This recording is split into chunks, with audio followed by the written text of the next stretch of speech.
So thank you so much for joining the International Coalition for Human Rights in the Philippines' first International People's Tribunal webinar, reporting on the testimony, verdict, and next steps after the tribunal's adjourning. So for folks who are unfamiliar, ICHIRP is a global network of organizations concerned about the human rights situation in the Philippines. And we're committed to a campaign for just and lasting peace in the country. My name is Vivian. I'll be your MC for today. I'm a member of ICHIRP US, or the United States chapter of ICHIRP, as well as a local chapter in Baltimore called, as you can probably assume, Baltimore CHIRP. What we aim for as an international coalition is to inform the international community about the grave human rights situation in the Philippines today. And we also call on freedom-loving people all over the world, like all of you who have joined us today, to express their concern about the still deteriorating human rights situation in the Philippines and to help the tens of thousands of victims in their quest for justice. ICHIRP operates in 15 countries around the world. Our more than 50 member organizations include churches, trade unions, environmental advocacy groups, and grassroots Philippine solidarity groups, among others. The Philippines is in a state of armed conflict between the Philippine government on one side and the National Democratic Front of the Philippines on the other, which represents a revolutionary movement of millions of people. The Marcos regime continues to do the bidding of the United States, most clearly through the presence of US military bases and US fortification of the Philippine military as a proxy army for the United States when war with China breaks out. This is making the Philippines more and more vulnerable to the impacts of war and intensifying the human rights crisis in the country. As these conditions continue, the Philippines aims to quash resistance through so-called counterinsurgency programs, resulting in the terrorism of millions of Filipinos. The International People's Tribunal, or as you'll hear us refer to it throughout today, the IPT, on war crimes in the Philippines was convened this past May in Brussels, Belgium, to investigate these human rights abuses, or as we call them, war crimes. They are violations of international humanitarian law. A few of us today on today's call were lucky enough to attend this IPT, including myself, in person, and hear the impacts of the current counterinsurgency program in which the United States, Marcos, and former President Duterte regimes were found guilty of war crimes. Today, we will discuss the outcome of the IPT and how we can respond and build solidarity for the Philippines at this critical point in Philippine history. So with that, I would like to introduce Lali of the Catalana Association for Peace, or ACP, who will talk to us about the event development, the participants of the IPT, and the structure. Thanks so much, Lali. Go ahead. Thanks, Vivian. It's a pleasure to be here. Indeed, the International People's Tribunal is a quasi-judicial forum which serves as a platform for victims and advocates and their organizations to present evidence and legal arguments related to the crimes committed against the Filipino people.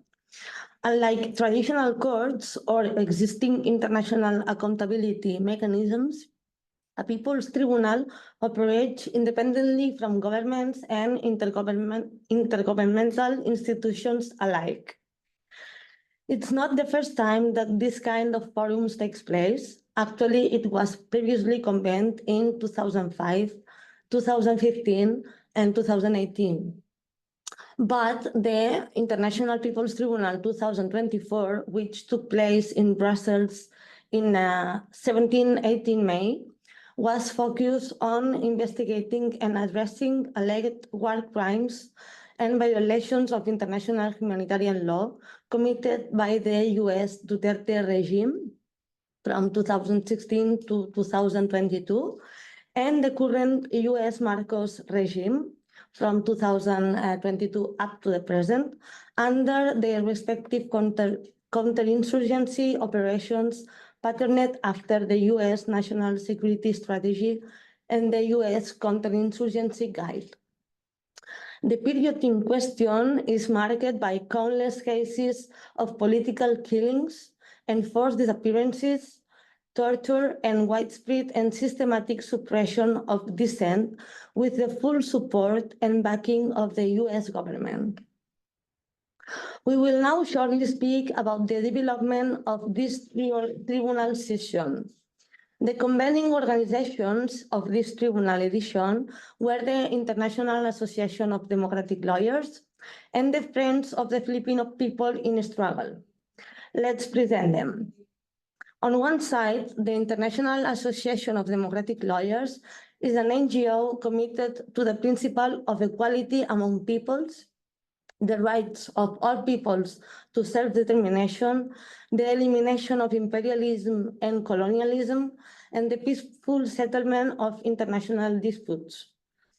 Among its members, there are individual lawyers and judges, as well as regional and affiliated national lawyer and jurist associations from over 90 countries. On the other side, the Friends of the Filipino People in Struggle is a global solidarity organization aiming to support the Filipino people in their struggle for genuine democracy, freedom, and social liberation. Its members are united in the belief that the Filipino people have a right to struggle against US domination and struggle for genuine social change against oppressive rule. Regarding the proceedings, the forum operates as a quasi-legal tribunal following a structured legal process and guided by the standards of due process and credible evidence. The proceedings aim to ensure a fair and impartial process by appointing a diverse panel of expert jurors and providing opportunity for the defendants to be heard. Specifically, the tribunal included a panel of international jurors, a team of international prosecutors, legal experts, resource person, and amicus curiae.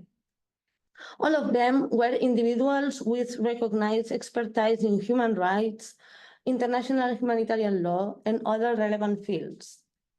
The 2-day session of the tribunal, with the assistance of an international team of prosecutors, involved the presentation of live and recorded testimonies from witnesses and victims, analysis and opinions by experts, and submission of sworn statements, studies, reports, and other documents. The witnesses, which we will talk about later, were mainly individuals and representatives of groups or organizations who have first-hand experience or knowledge of the emblematic cases under consideration. The tribunal was presided by a panel of international jurors consisting of legal experts and prominent human rights personalities. After deliberation, a summary and preliminary verdict was presented based on evidence and inputs submitted to them, as well as those submitted on record.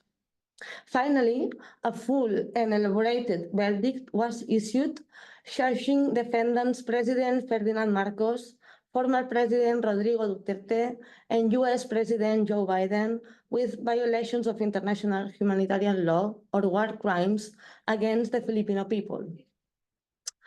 While the findings of the tribunal are not legally binding, they contribute to the documentation of historical truths and shape international public opinion and could be a basis for future legal action. Thank you very much. Thank you, Lali, for that amazing introduction into the IPT. Let's hear it for Lali in the chat and also with some applause reactions through Zoom. So as Lali said, the International People's Tribunal is quasi-judicial, so the findings are not legally binding, so to speak. But one thing that has been repeated since the IPT's convening and later the verdict is that this is the most up-to-date source of information that we have on the human rights abuses taking place in the Philippines. So as organizers and as citizens too, this can be something that we refer back to for years to come when we speak about the human rights abuses taking place in the Philippines. it's an incredible resource for information, especially through the testimony, the verdict, the indictment issued by the jurors, for us to use later on as proof, as further evidence of the atrocities taking place in the Philippines. So once again, thank you, Lali, for that introduction. I'd like to now introduce Sarina Musni, who was one of the International People's Tribunal prosecutors. We're very lucky to have her today. She's representing the National Union of People's Lawyers, as well as the Union People's Lawyers in Mindanao. And we'll talk about the witnesses of the IPT, as well as the violations of IHL, or international humanitarian law, war crimes, and the reasoning behind the guilty verdict. So without further ado, here is Sarina Musni. Thank you, Vivian. Can you hear me? Yes. Yes, thank you. Thank you, Vivian, for the introduction, and congratulations to the International Coalition of Human Rights in the Philippines in the US for organizing this webinar to talk about the verdict on the International People's Tribunal. Thank you too to Lali, who was with me in Brussels, who also gave an overview of what the IPT is all about. And so thank you to Ryan for showing the presentation for today. And so please, without further ado, shall we proceed with the next slide, please? So as Lali has mentioned, the IPT is an International People's Tribunal, no? In 2024, just this May. And it aims to investigate and address alleged war crimes and violations of international humanitarian law that is committed by the US-supported Marcos Jr. and Duterte regimes. We must bear in mind that the tribunal holds or charges the following defendants. One, the President of the Philippines, Ferdinand Bongbong Marcos Jr., the former President, Rodrigo Duterte, as well as US President Joseph R. Biden, and the US government as a whole. So these are the defendants who are being charged for violations of international humanitarian law and or for war crimes. And the verdict was able to explain why the following defendants are being charged in this tribunal. Next slide, please. During the tribunal for 2 days, the following people were able to present either live testimonies or video testimonies, no, on the cases that would show the war crimes or the violations of international humanitarian law. These witnesses were either expert witnesses on the right to self-determination, as has been presented by Professor Marjorie Cohn. Other expert witnesses were Teddy Casino, Connie Ledesma, as well as Juliet De Lima from the NDFP, Teddy Casino from Bayan, who also presented their own analysis on the violations of international humanitarian law insofar as the armed conflict as well as the national liberation movement is being conducted in the Philippines. The rest of the witnesses for days 1 and 2, next slide please, were able to present the gross violations of IHL, international humanitarian law, and the human rights violations that were committed by the Philippine government under President Bongbong Marcos under a campaign of counterinsurgency. And so all these witnesses were able to provide solid evidence, not only with their oral testimonies, no, but they also presented to the panel of jurors many documents such as affidavits, letters, documents, legal documents that the tribunal was able to analyze for their verdict later on. So these were the witnesses for the both days, as you can see on your screen. Next slide, please. So now, after a grueling 2 days of tribunal, the panel of jurors were able to present the following findings on separate categories. 1, on the armed conflict and the applicable law. 2, the attacks against civilian population and civilian objects during military operations. 3, IHL violations against persons rendered hors de combat or outside of combat. 4th, attacks against and persecution of individuals and organizations allegedly linked to the NDFP. 5th, impunity and lack of effective domestic remedies. And 6th, last but not least, the United States involvement. The verdict that was presented during the tribunal is an abridged verdict, no? And sooner or later, the tribunal will be able to present a full version of its verdict. But in the tribunal in May, they were able to sufficiently describe or explain the following categories. Next slide, please. As to the armed conflict and the applicable law, the panel of jurors was able to conclude that indeed there is an ongoing civil war between the government of the Republic of the Philippines and the National Democratic Front of the Philippines, and that this civil war, this armed conflict, satisfies the legal threshold of intensity and organization of belligerent parties, thus qualifying it as an armed conflict under international law. As such, both parties are bound by IHL and human rights law, which include that all persons, civilians and combatants alike, must be treated humanely and with due regard for their dignity. And that the existence, and this is very important, that the existence of an armed conflict does not ipso facto result in the wholesale denial of human rights. Just to also clarify that in the ongoing armed conflict, it's not just the IHL and the international human rights law that both parties should comply to. There are also several important documents that particularly the government of the Republic of the Philippines should abide to. And these are the 1992 Hague Convention, which was signed between the NDFP and the GRP under the peace process held at that year. There were also the 1995 Joint Agreement on Safety and Immunity Guarantees, or the JASIG, as well as the 1998 GRP-NDFP Comprehensive Agreement on Respect for Human Rights and International Humanitarian Law. These are three documents, essential documents that both parties, the GRP and the NDFP, have solemnly signed. And these documents oblige both parties to respect human rights and humanitarian law in the context of the armed conflict. So it's not all these documents, no, all these international and domestic documents, both parties should be able to comply with under the context of the armed conflict. Next slide, please. 2, attacks against civilian population and civilian objects during military obligations.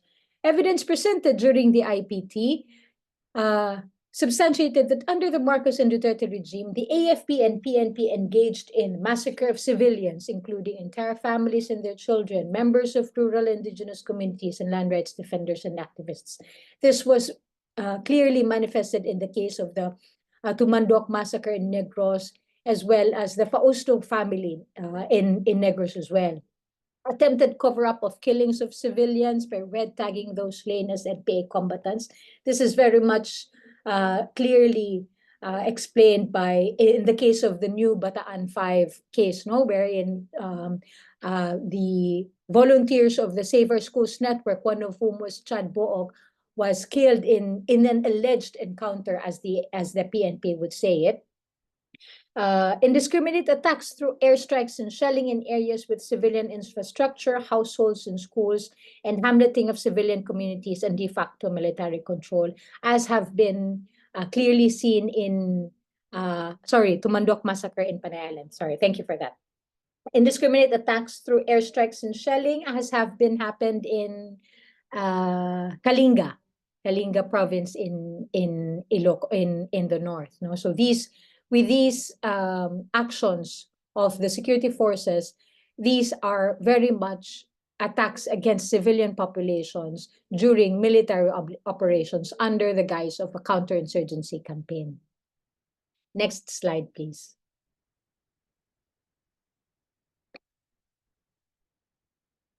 By IHL violations against persons rendered hors de combat, Eufemia Coliamat clearly explained in her testimony how her daughter Jevelyn Coliamat was how the body of her daughter Jevelyn Kulamat was outraged, no, when she was killed in an alleged encounter with the NPA. GRP forces, as a matter of practice, carried out summary executions of NPA fighters who had been captured or were no longer capable of taking part in hostilities because of sickness, wounds, or other causes. For example, the 5 NPA fighters slain in Bilar, Bohol province, were already unarmed and under the control and custody of AFP units when they were executed.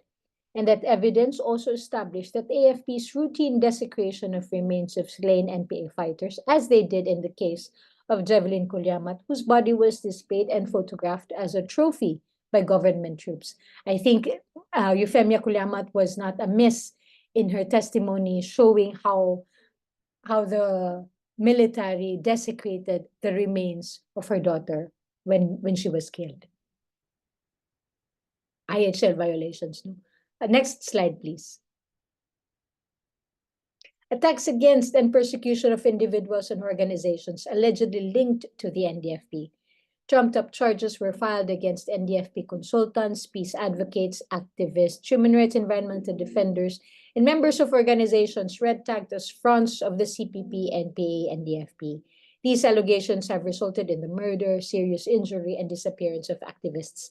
And this kind of attack and persecution and public vilification is done no less by an executive agency created by Executive Order number 70, which is now we call the National Task Force to End Local Communist Armed Conflict, or NTF-LCAC, a very long acronym for such a vicious agency of the government that is spearheading this red tagging, this terror tagging campaign against activists and civilians, and thus putting their lives, their liberty, and their limbs at risk, no, for persecution, for arrests, for killings, and any other human rights violations. Next slide, please. Impunity and lack of effective domestic remedies. This is one of the clear findings or observations by the panel of jurors in the Philippine legal system. And it said that a recurring fact and common denominator notably runs through all the testimony and documentary evidence, as well as by responses to the questions of the tribunal. That is, the continuing lack of genuine accountability, brazen impunity, and proven general ineffectiveness and inadequacy of domestic remedies that by and large prevent or fail to give justice to the victims. There are common perceptions that the justice system remains very slow, protracted, tedious, complicated, cumbersome, and expensive or inaccessible to the poor. And this is also aggravated by the fact that the Philippine government now uses this tactic also of weaponization of the law, meaning they use the laws to attack civilians. No? One of the stark examples of this is the use of the anti-terror law, which the NTF-LCAC, which the Anti-Money Laundering Council, which the military and security forces use against civilians, designating them or charging them as terrorists under this Anti-Terror Act. Apart from these observations, an observation as to how the Philippine justice system can be also influenced by corruption, by padrino ties between parties, and that there is this double standard in the application of law between the rich and the powerful and the poor. So all of these and more, all of these factors and more add up to the impunity and lack of effective domestic remedies in the Philippines. Next slide, please. Finally, the United States involvement. I think this is also important for us to understand why the United States is being dragged into this IPT, no, into this tribunal, because indeed all these attacks against the Filipino civilian population by the government of the Republic of the Philippines cannot be done without the involvement, participation, contribution, and cooperation by the United States government. The panel of jurors has said that the anti-imperialist struggle of the Filipino people, led by the CPP, NPA, and DFP, threatens U.S. geopolitical and economic interests in the Asia Pacific.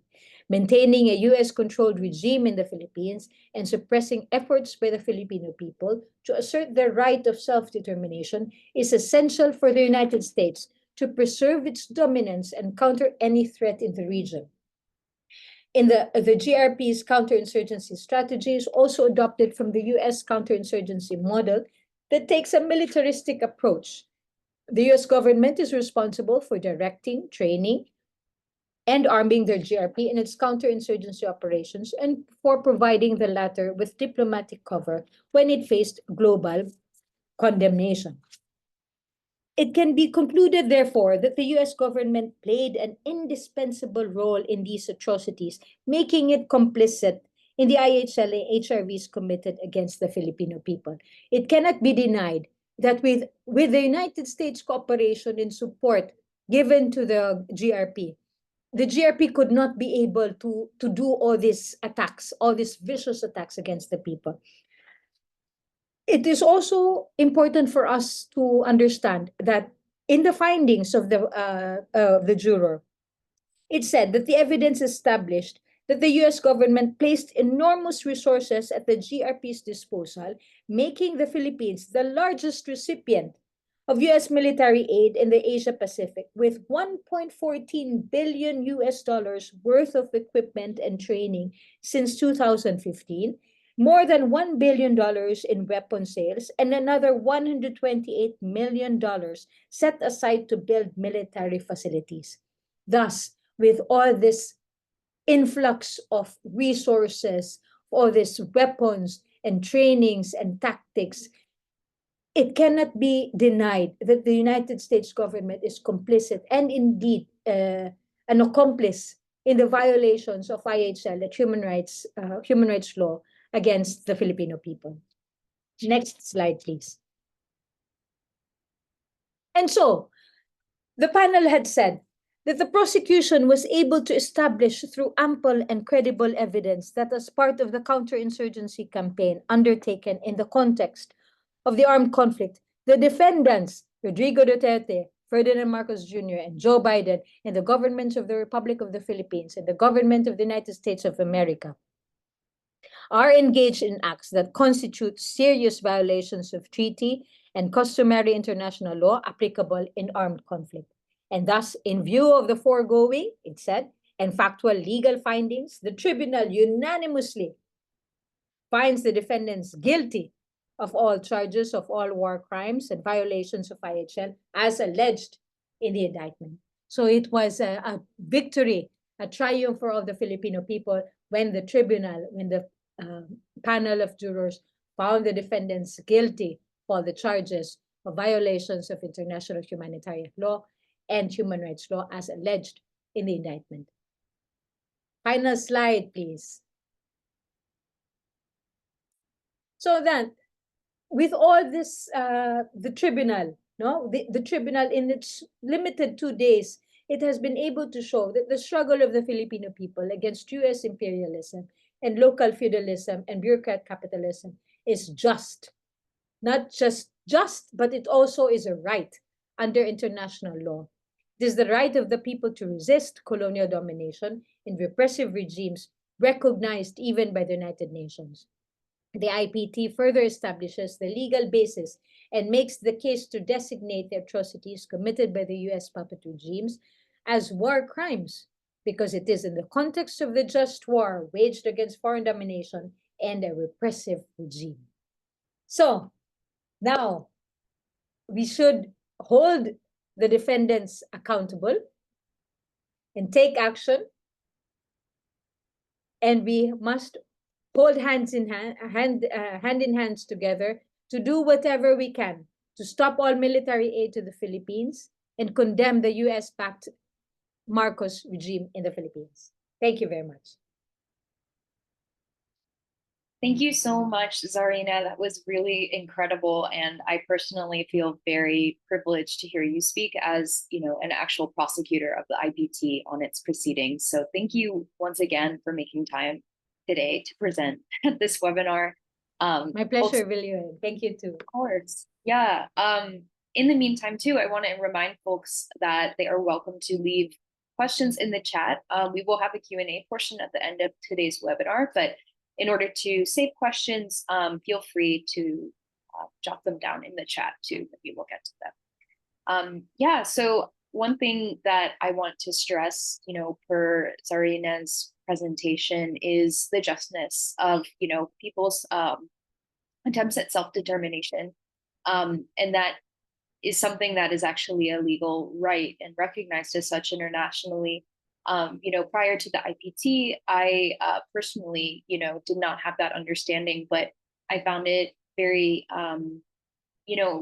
empowering as well as, powerful to hear that in a formal forum such as the IPT. So going forward too, in the conversations we have about the IPT, we should ensure that we bring up that point, that it actually, is a human right to resist oppression and domination and state terrorism. So with that, we will watch a brief video that is actually a video version of a written primer for the IPT that covers basic information about the tribunal and answers some frequently asked questions about how the tribunal works and what it attempts to accomplish. So Ryan, feel free.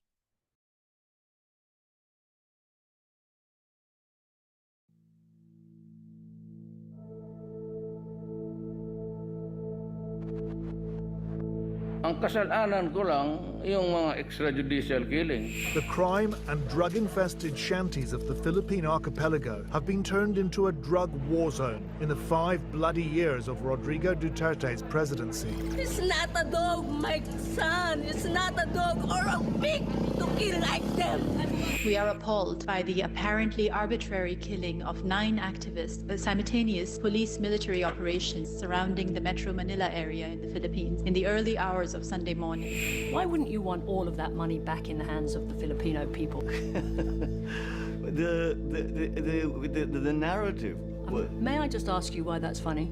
Why that's funny? A government-sponsored press conference to present 2 Philippine environment activists who had earlier gone missing. They accused the military and police of abducting them and forcing them to make false statements.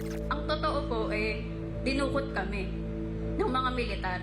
Pinipilit kong maging matatag para sa aking anak. Dahil iyon lamang ang aking maihahandog. Hindi ako iiyak dahil alam ko may kaunti pang pag-asa na natitira para siya ay ating makita. Mistulang mga bulalakaw na nagliwanag at umalingaw ang bumulabog sa mga residente ng Pilar Abra at Santa Maria, Ilocos Sur.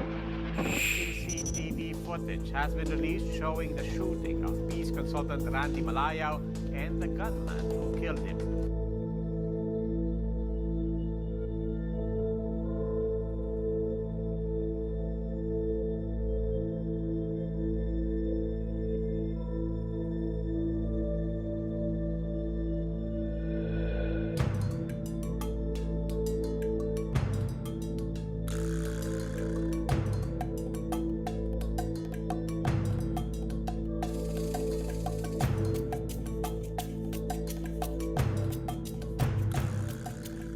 The International People's Tribunal 2024 aims to investigate and address the war crimes committed by the U.S.-supported Marcos Jr. and Duterte regimes. It serves as a platform for victims and advocates and their organizations to present evidence and legal arguments related to the crimes committed against the Filipino people. The IPT 2024 gives particular attention to the role and complicity of the U.S. government in the war crimes and other violations of international humanitarian law committed by the Duterte and Marcos Jr. regimes.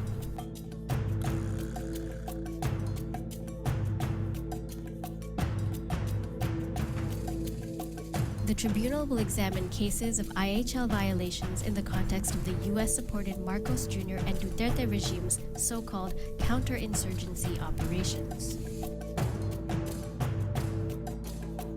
The Tribunal's legal proceedings is led by a panel of international jurors, assisted by a team of prosecutors and legal experts. The IPT will hear from resource persons and witnesses to gather evidence that will be used for the proceedings. The International People's Tribunal on the War Crimes of the U.S., Marcos Jr., and U.S. Duterte regimes represent a crucial opportunity to address historical injustices and exact accountability for their crimes against humanity. By examining the role of the United States in supporting the Duterte and Marcos Jr. regimes and holding them accountable to their violations of international humanitarian law, the IPT aims to contribute to the ongoing pursuit of truth, justice, and accountability.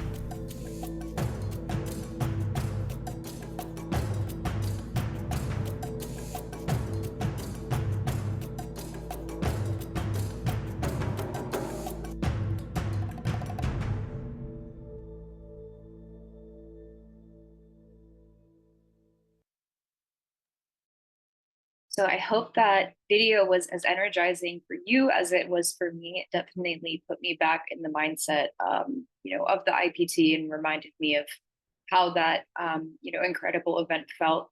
As mentioned in the chat, this video, as well as, and I'm pretty sure all of the witness testimony can be found on the IPT's YouTube page. That's been linked in the chat for folks' reference. And we really encourage people to watch the testimonies. They're something that, almost can't be summed up, to their complete kind of impact. Through our report backs, they're, incredibly emotional and impactful. And it's incredible, but also, deeply saddening and agitating to hear those who have experienced enforced disappearance or enforced surrender, as well as various other war crimes that Zarina mentioned before, talk about those experiences. It really inspires me to not be afraid and to continue to do this work in solidarity with the Filipino people. If those who have experienced something that is unimaginable to me, are brave enough to take the stand and talk about these, incredibly traumatic and unjust experiences. So with all of this testimony, with the verdict of the IPT, with the condemnation of President Marcos, former President Duterte, and the President of the United States, Joe Biden, what do we do? What do we do with, all of these injustices that have been uncovered and highlighted in this formal proceeding? Well, we would like to invite two speakers from iChirp. Firstly, Patricia Lisson of iChirp Canada to talk about how within their countries, how are organizations responding to the findings of the IPT and implementing it into their organizing work in solidarity with the Philippines. So with that, I will turn it over to you, Patricia. Thank you very much, Vivian, and it is a great pleasure to be able to respond on behalf of iChirp Canada. First of all, I'd like to say that iChirp Canada was represented at the IPT through a designated member, Olivia, and other members across Canada who were able to attend. Unfortunately, I wasn't able to be there, which is a sadness, but have attended other IPT hearings.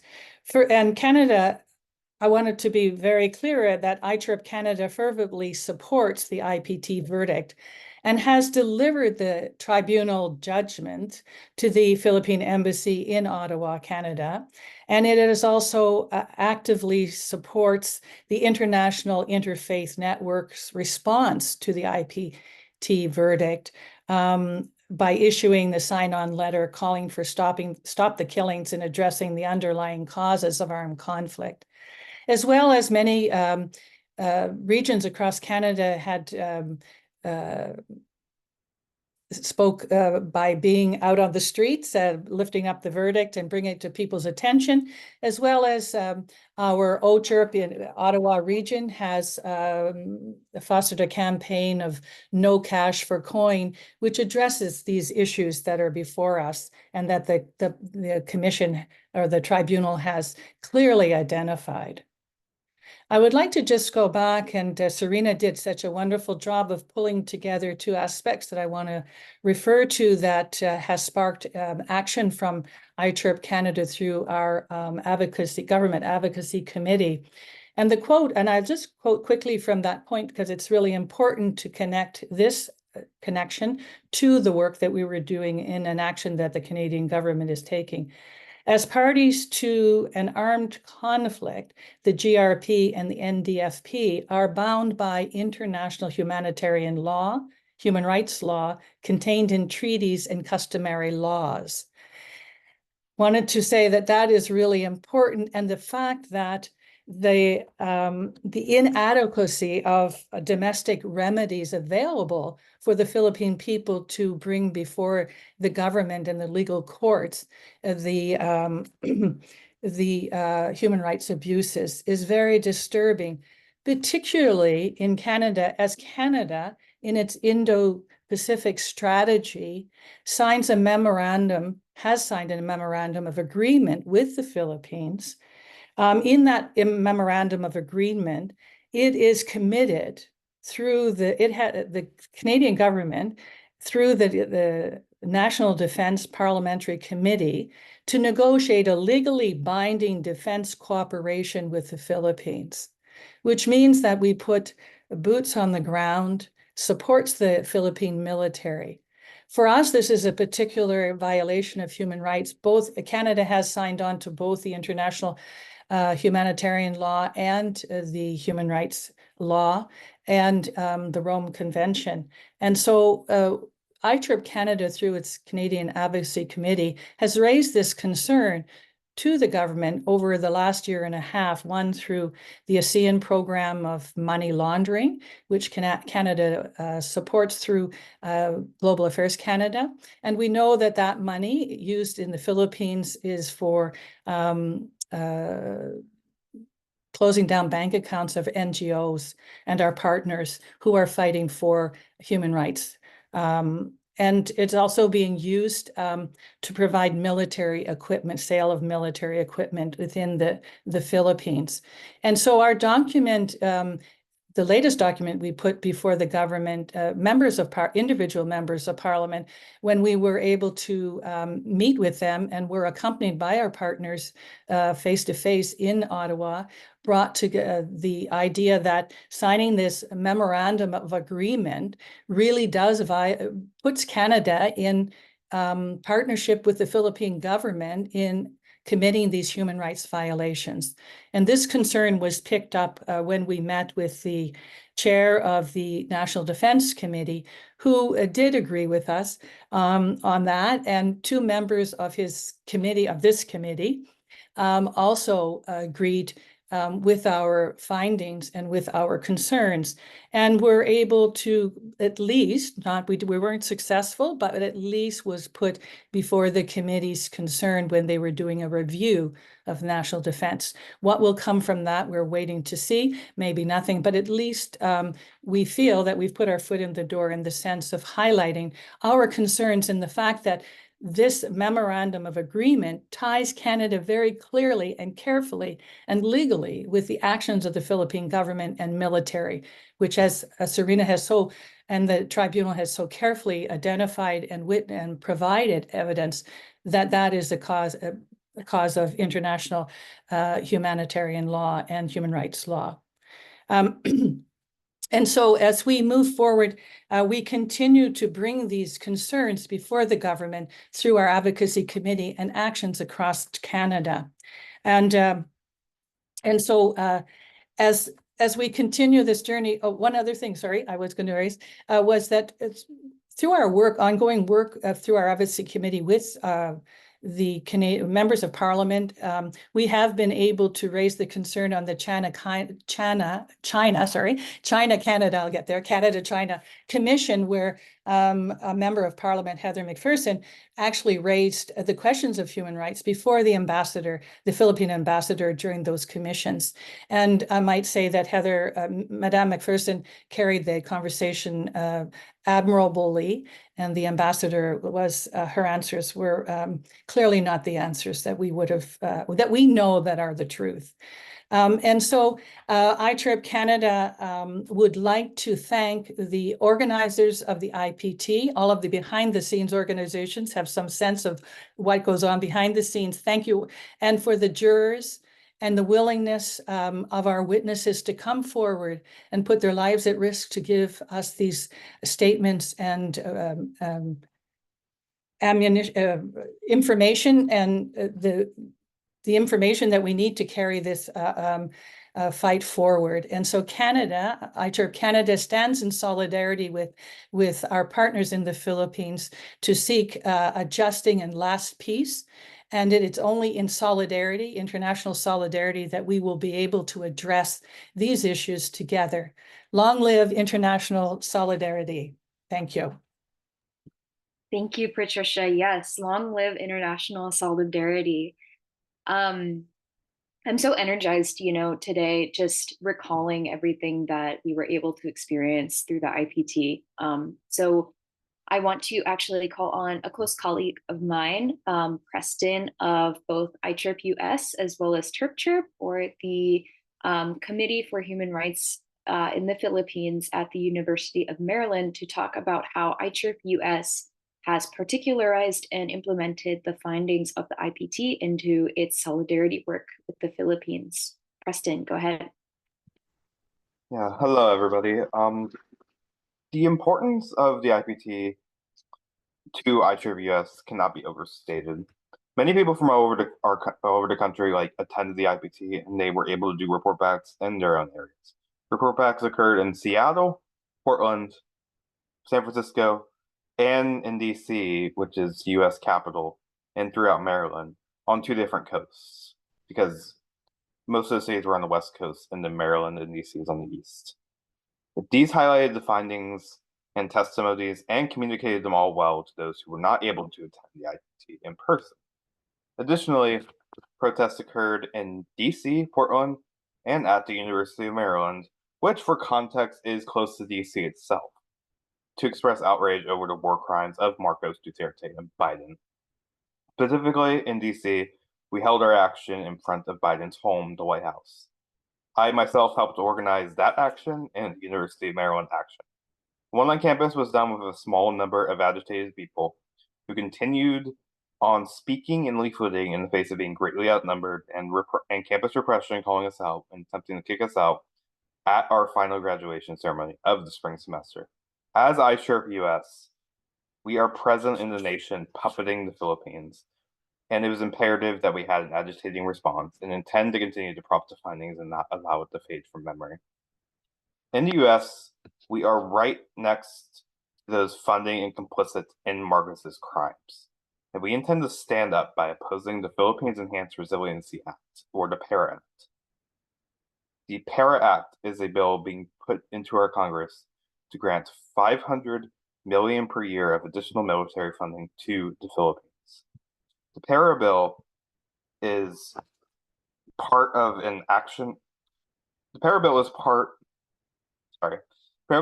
of the overall U.S. strategy to crush the people's movement in the Philippines and prepare the Philippines for war against China.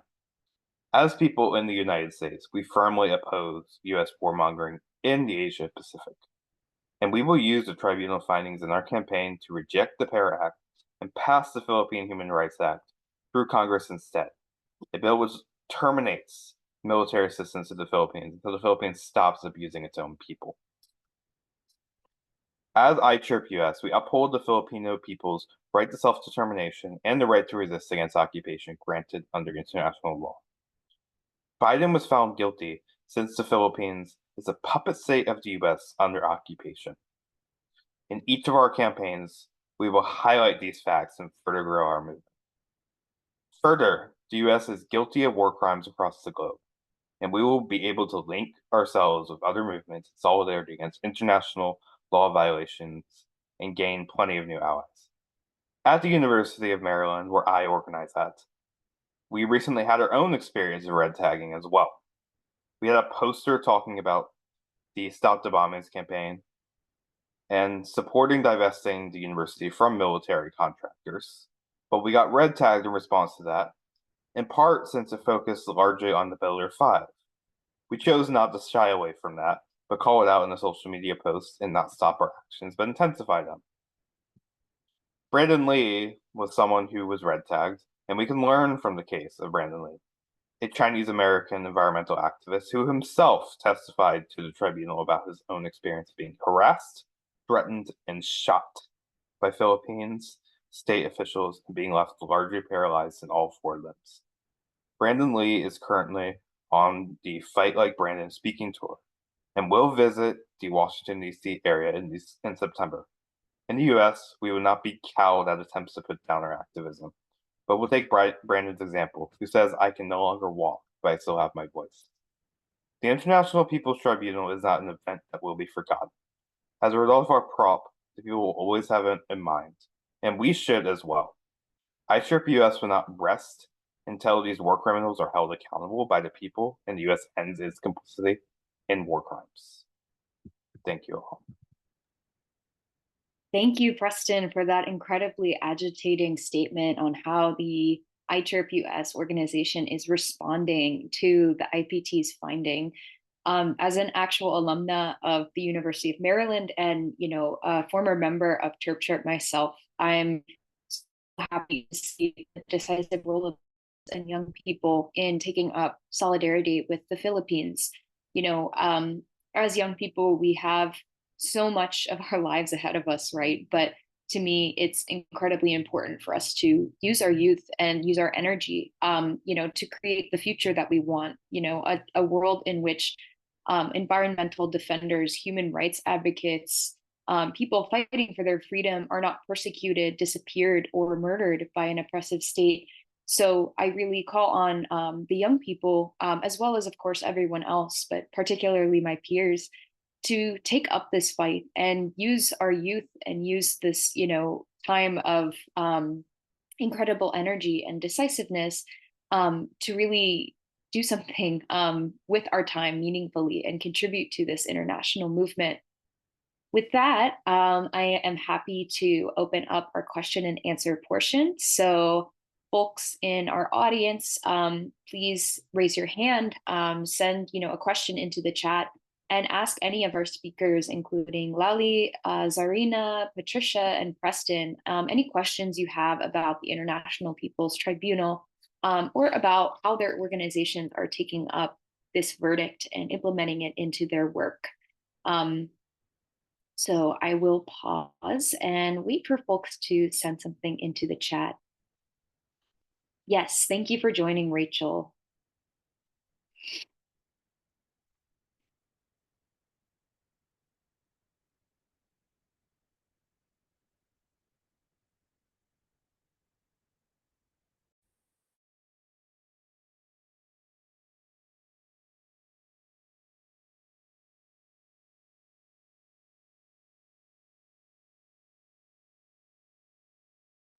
To kick us off, I actually have a question myself. So for our speakers, I'm curious to know, what keeps you going and what gives you the energy to continue your work, in the name of just and lasting peace in the Philippines. Any of you can feel free to answer.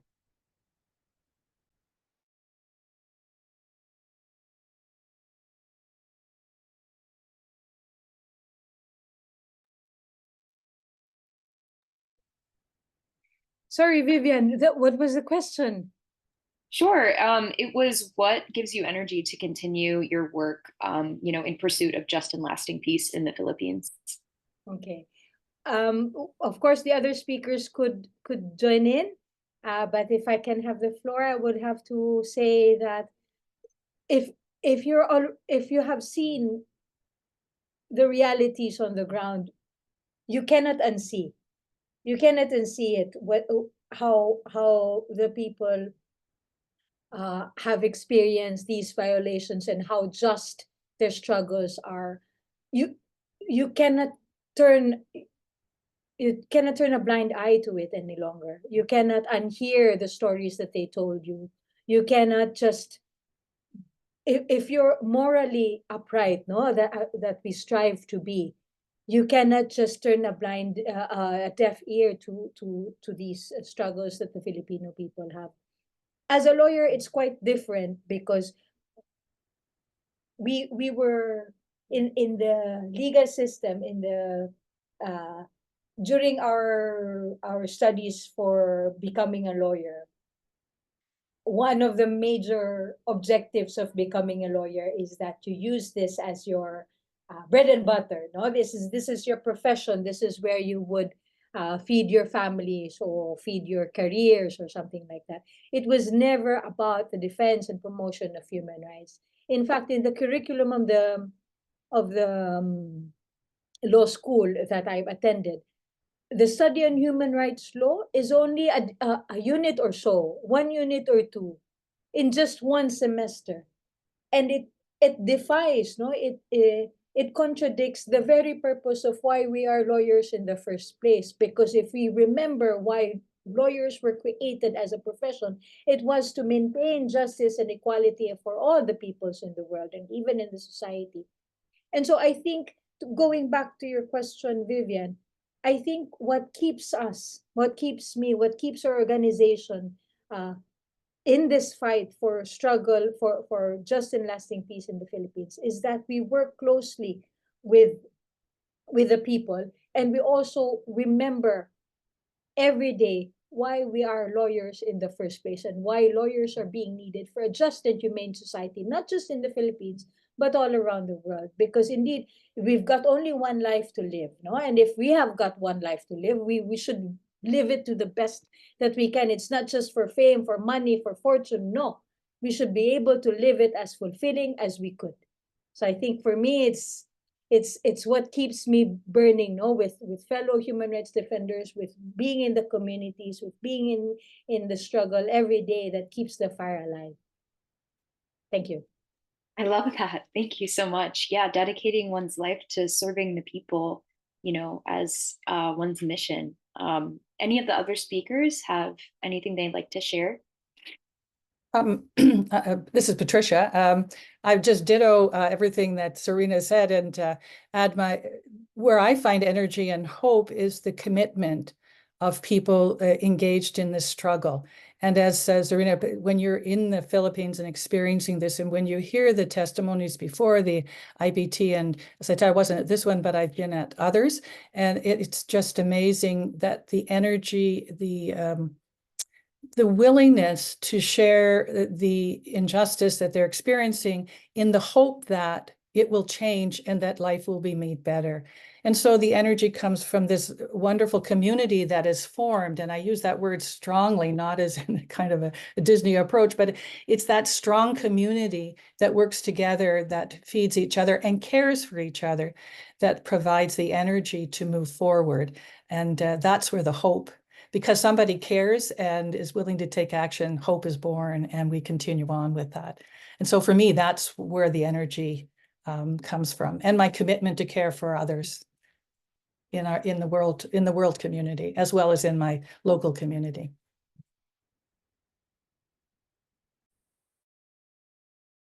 Thank you for that, Patricia. Yeah, I found myself actually getting a little emotional, throughout your answer. I experienced the same thing too, being part of iChirp, and interacting with members of, National Democratic Philippine organizations, as well as Philippine solidarity organizations.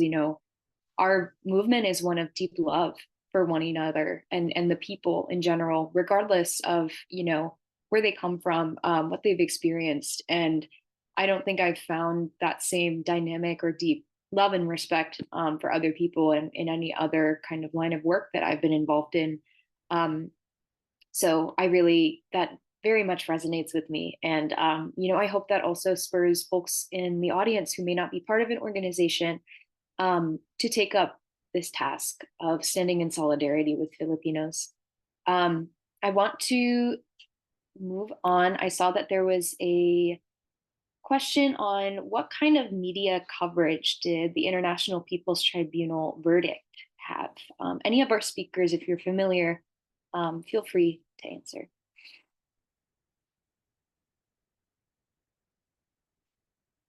And also, if not, I know that Ryan is familiar, so I invite Ryan to contribute to answering that question. Sure, yeah, I can jump in here. Hi, everyone. I'm Ryan. I'm a member of iChirp as well, just helping out with helping run the webinar today, but I was involved a bit in some of the outreach work for the IPT, so I can maybe give a bit of info here. The IPT got a pretty big media response. I don't know the exact number, but I think there was something like 50 or more media landings, mostly in the week or two right afterwards. And that was due to the really great work of the team to get it out to media. I do know that the vast majority of coverage was Philippine news outlets, which I think is not surprising. Like that's where the issues are going to be. You know, people are most familiar with the issues already, and that's where they're going to be picked up. But I think it does remind us the importance of, you know, we as members of iChirp or just members of the international community, it's important that we continue sharing this to as wide of an audience as we can outside of the Philippines, because you know, really part of our work is to expose these war crimes and expose the human rights situation to the whole world, not just people in the Philippines. So you know, as time goes on for the rest of the year, we can continue sharing this to maybe our local news outlets in whatever countries we live in, even like writing, you know, op-eds or opinion pieces about it, publishing our own statements, and any forms of you know, propagating this as widely as we can. I think that's just important to remember. Yes, absolutely. As you were, you know, delivering that point, Ryan, I was able to find, I mean, just already a handful of articles from the Philippines, from Canada, from a United States news outlet covering the International People's Tribunal, and that was just by doing a simple Google search. So, yeah, if folks are, you know, curious about how the IPT has been covered, it's very easy to access, you know, these articles. And I, again, also encourage folks to look at the actual People's Tribunal website, which is peoplestribunalph.net, I believe, or peoplestribunal.net. I think it's been sent already in the chat, so excuse me if it's, you know, slightly incorrect, the URL. I see another question from Rachel. Something I was wondering about is the link between US military and counterinsurgency in the Philippines. What were examples you saw on this relationship from the IPT on this? I think I can take it. Just for context for people, so the Philippines does imitate the US's counterinsurgency tactics, and a lot of the AFP soldiers are trained in exercises like the Balcatan exercises by US military and whatnot. And I think the important thing, one of the most important things to note there was that I recall people even saying that the red tagging and stuff in the Philippines does remind people of the Red Scare that occurred in the US. And that, and with that context, like people being, a lot of the IPT focused on people being red tagged and then killed as afterwards by people linked to state officials. One testimony was Euphemia's, who was talking about her daughter having experienced this. Brandon Lee was shot and paralyzed after being red tagged himself. And there was Janila Castro, who was an environmental activist, who's my own age, who also was red tagged and then kidnapped by state officials and interrogated. All of which do resemble the US's counterinsurgency tactics to a terrifying degree, honestly. Yeah, thank you for that, Preston. I also recall during the IPT, you know, through the testimony of, I believe, Connie Ledesma, as well as a few other witnesses, that, you know, the counterinsurgency playbook, so to speak, in the Philippines is an exact copy of what the United States has, you know, implemented throughout its own history, you know, in the suppression of activists and change makers in the United States.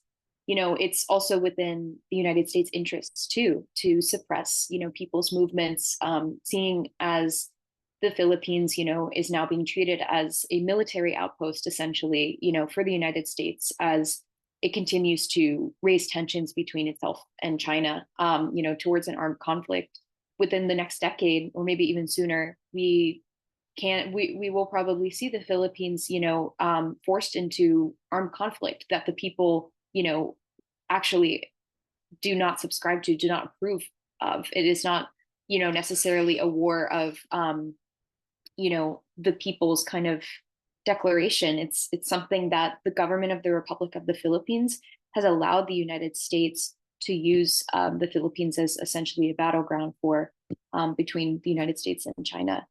I think this is a great question, and I want to continue this conversation as much as possible, but I'm seeing that we are at 10:15 my time, or I guess 4:15 CST. So I actually want to move us into our cultural, which will be our last sort of event before we close out for today. This is a song called The Peace We Want by Musikang Bayan, performed by two members of Anak Bayan Toronto, Juniper and Waynes.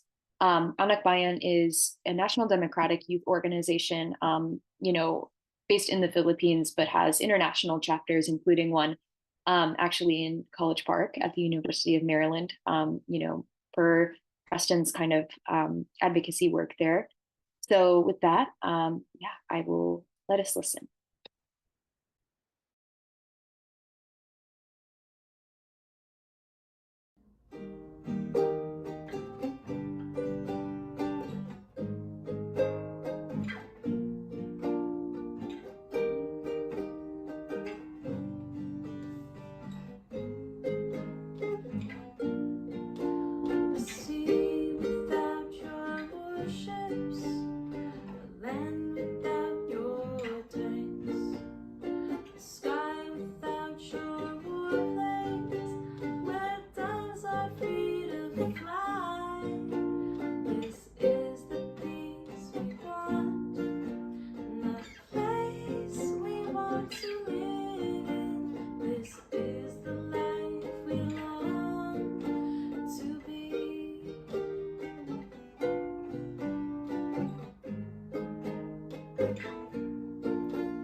Thanks for showing us that, Ryan.